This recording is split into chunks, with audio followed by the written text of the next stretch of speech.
Far out in space, in the center of a seething cosmic maelstrom, extreme heat,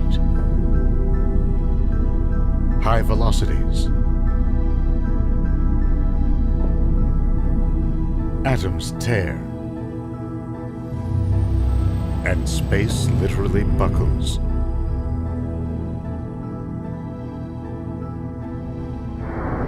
Photons fly out across the universe, energized to the limits found in nature.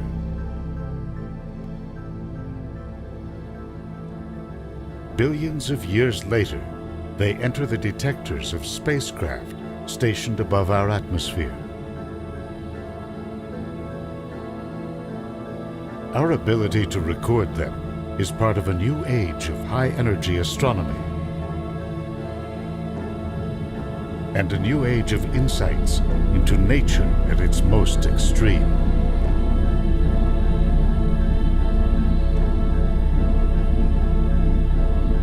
What can we learn by witnessing the violent birth of a black hole?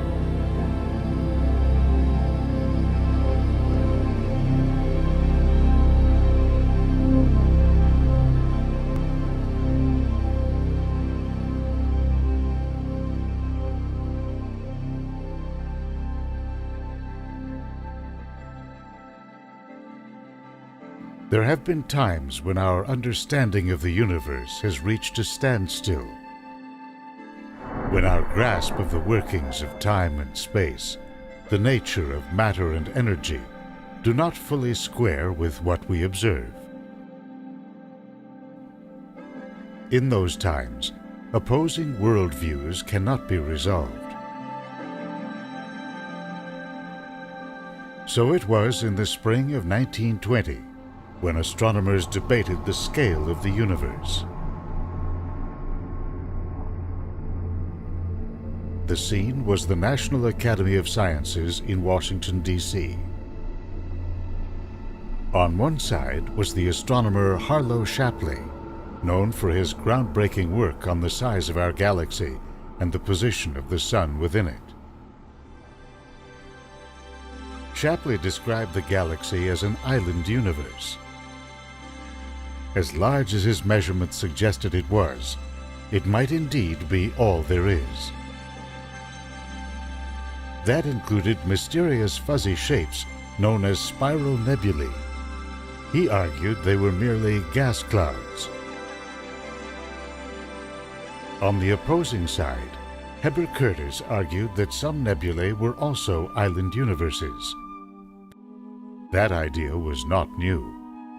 165 years earlier, the German philosopher Immanuel Kant described the nebulae as galaxies unto themselves.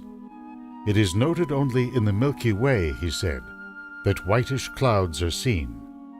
Several patches of similar aspect shine with faint light here and there throughout the ether, and if the telescope is turned upon any of these, it confronts us with a tight mass of stars. It took a new generation of powerful telescopes for astronomers to finally measure the distance to those mysterious objects.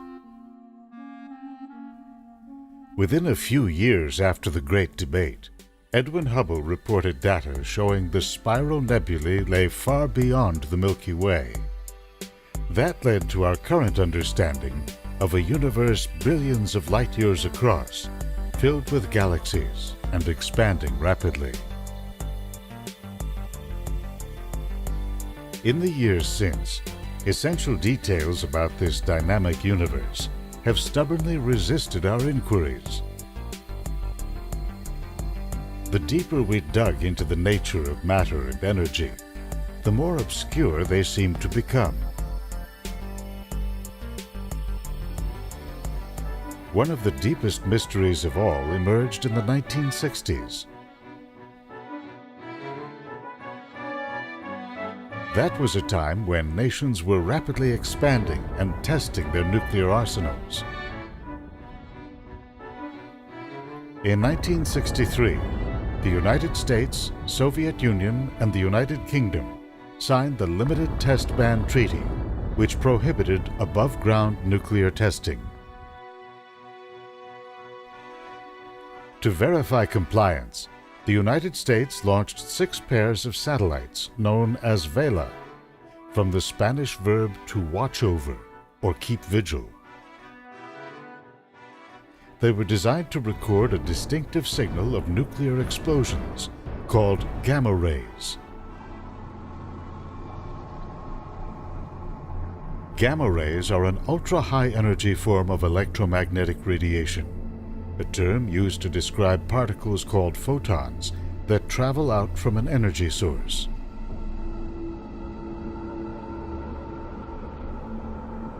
The lowest energy form, radio, has a wavelength of up to 300 meters.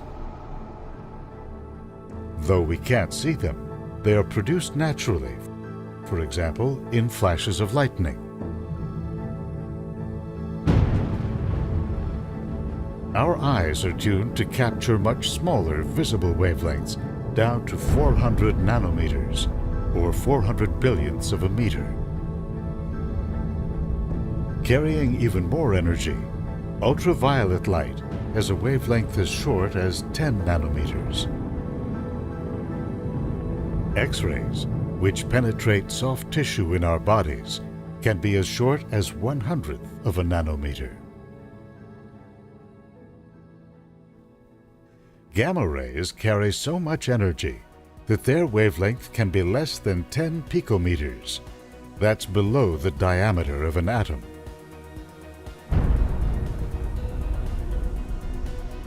They are known as ionizing radiation, which means heavy exposure can strip electrons from atoms in your body and kill you.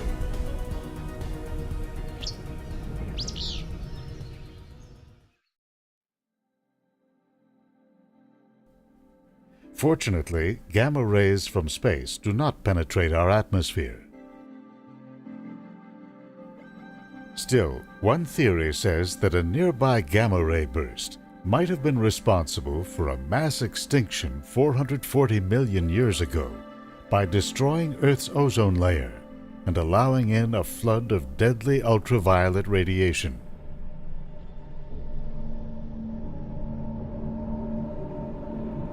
Unlike lower energy forms of electromagnetic radiation, gamma rays are produced by the often violent decay of atomic nuclei in nuclear reactions.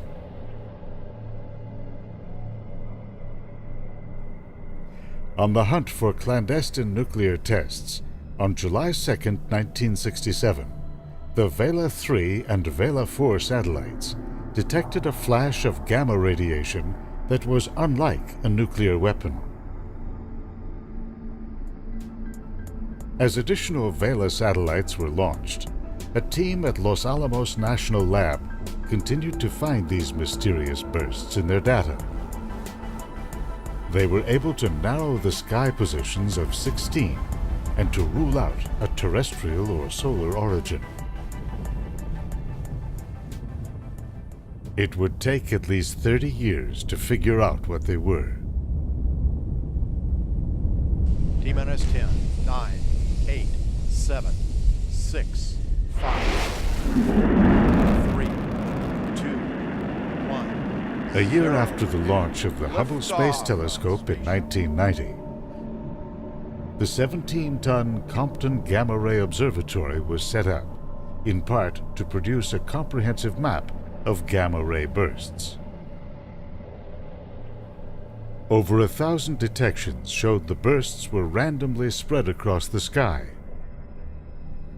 That led to another great debate held in 1995 to stimulate fresh thinking on the long-running mystery.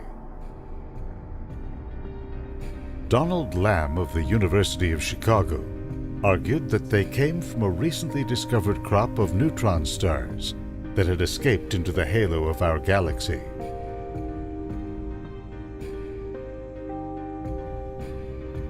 Bohdan Paczynski of Princeton University argued that their locations followed the general layout of galaxies and quasars. But at these distances, he conceded, the bursts would have to be the most luminous objects known in the universe. And yet a third of them disappear in less than 2 seconds. The rest die out within minutes. Were they stars flaring up within our cosmic neighborhood? Or were they something far more violent and more fundamental to the workings of time and space?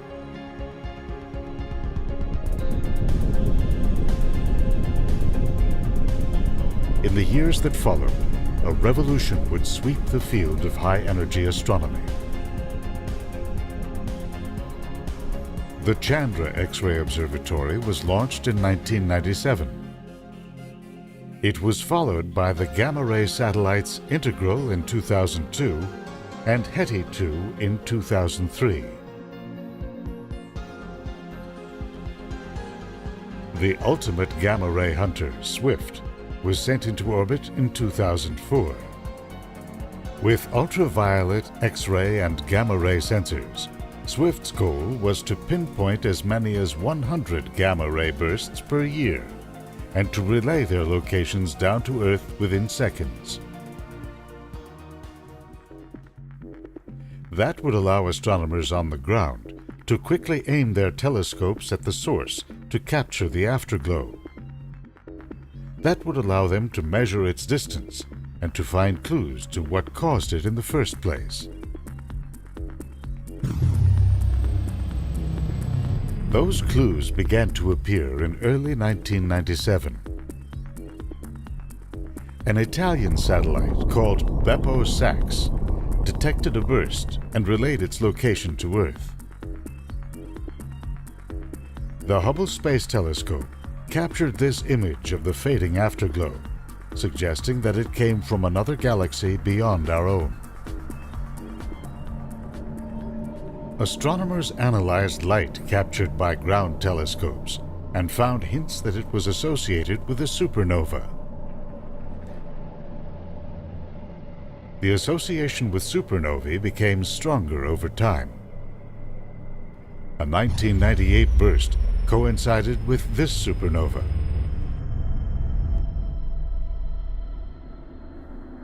A 2003 burst with this supernova. And a 2006 burst with this supernova. But these were no ordinary explosions. Scientists were struck by the amount of energy released and by their extreme brightness. On March 19, 2008, astronomers recorded a burst that originated 7.5 billion light-years away. And yet its afterglow was bright enough to be seen with the naked eye from Earth. That confirmed a long-running suspicion that the source was a narrow and extremely powerful beam of light. What astronomers saw was actually the impact of this beam as it passed through clouds of gas, heating them up to billions of degrees and generating ultra-high energy gamma rays. Phenomena like this are not uncommon in our universe. You can find beams and high-speed jets wherever matter falls rapidly into stars, galaxies, or black holes. Few of these are known to marshal as much power as a gamma-ray burst.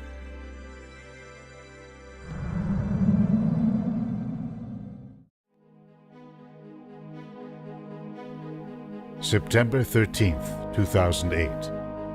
The Swift satellite recorded a burst with the power of 9,000 supernovae and a jet that was clocked at 99.9999% the speed of light.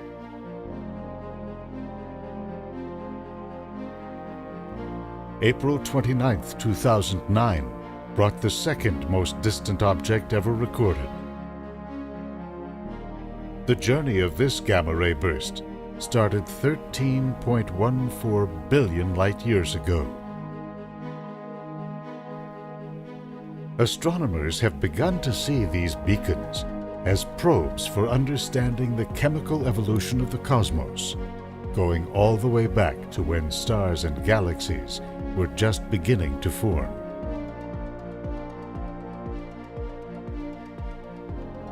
But how does nature produce a beacon of light that can reach across the entire breadth of the visible universe? One team of scientists has been looking for answers close to home, in a giant galaxy some 50 million light-years away, known as M87.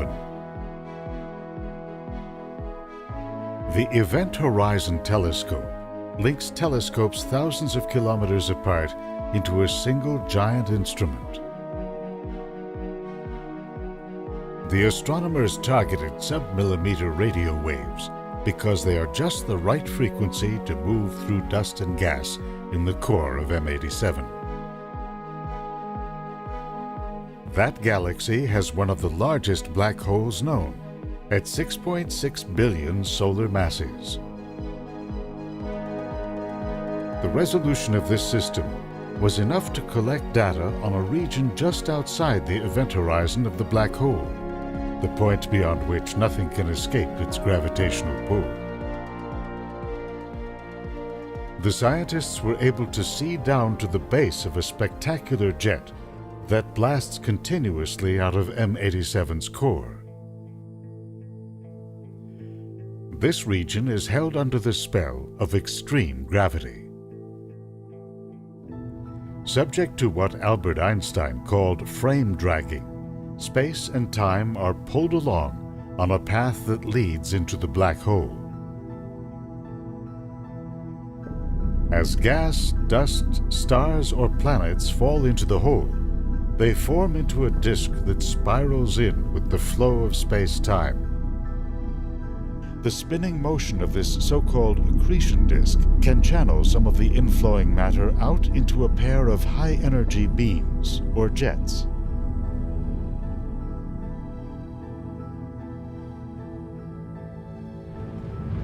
How a jet can form was shown in a supercomputer simulation of a short gamma-ray burst. It was based on a 40-millisecond long burst recorded by Swift on May 9, 2005. It had come from a giant galaxy 2.6 billion light-years away, filled with old stars. Scientists suspected that this was a case of two dead stars falling into a catastrophic embrace. Orbiting each other, they moved ever closer, gradually gaining speed. At the end of the line, they began tearing each other apart until they finally merged. NASA scientists simulated the final 35 thousandths of a second when a black hole forms.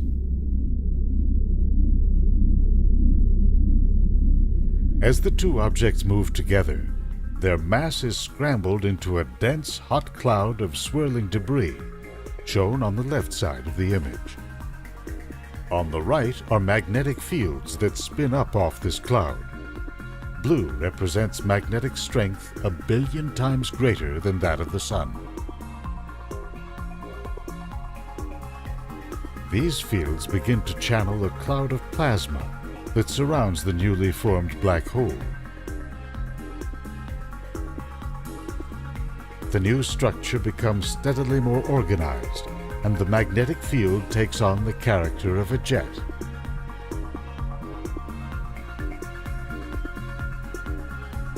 Within less than a second after the black hole is born, it launches a jet of particles to a speed approaching light.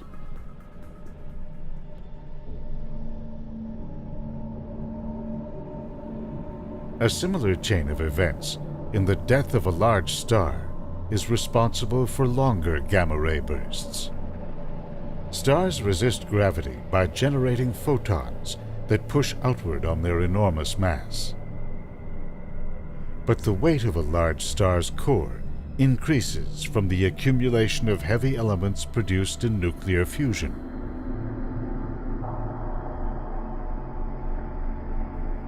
In time, its outer layers cannot resist the inward pull, and the star collapses.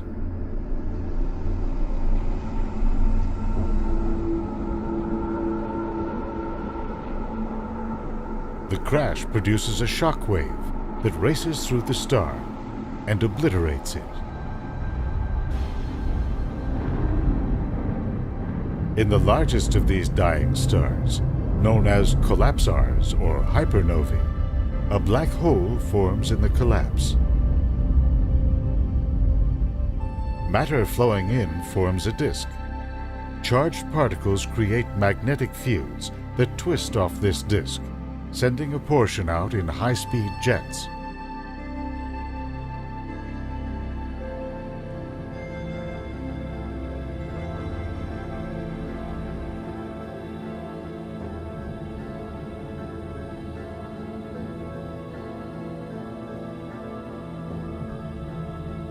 Simulations show that the jet is powerful enough to plow its way through the star.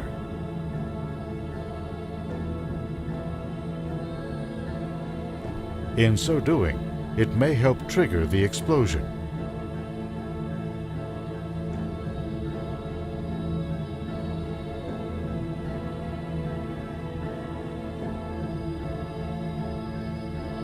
The birth of a black hole does not simply light up the universe.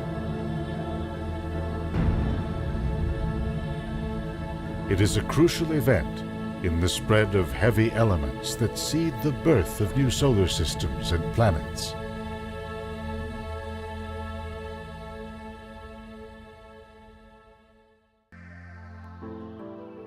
The black hole birth cries that we can now register with a fleet of high-energy telescopes are part of a wider response to gravity's convulsive power.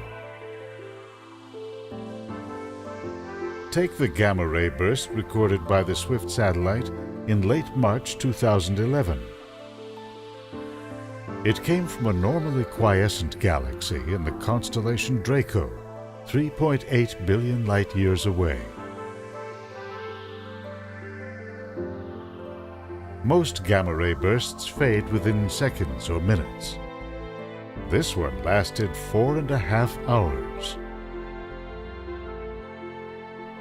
Scientists concluded that it could not have come from a supernova. They proposed instead that a large star had probably been thrown off track during an encounter with another star.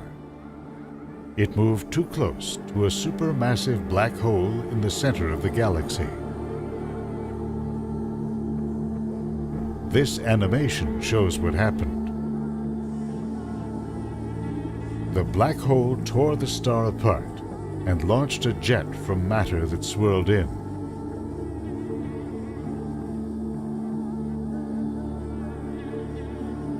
The jet happened to be pointed right at Earth.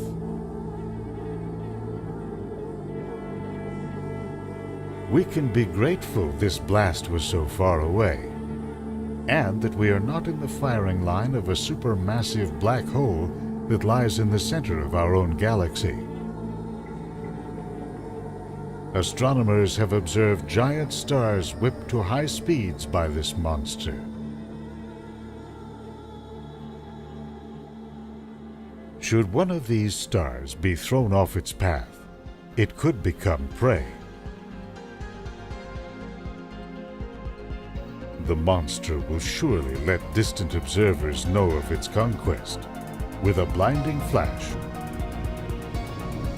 that's visible across the universe.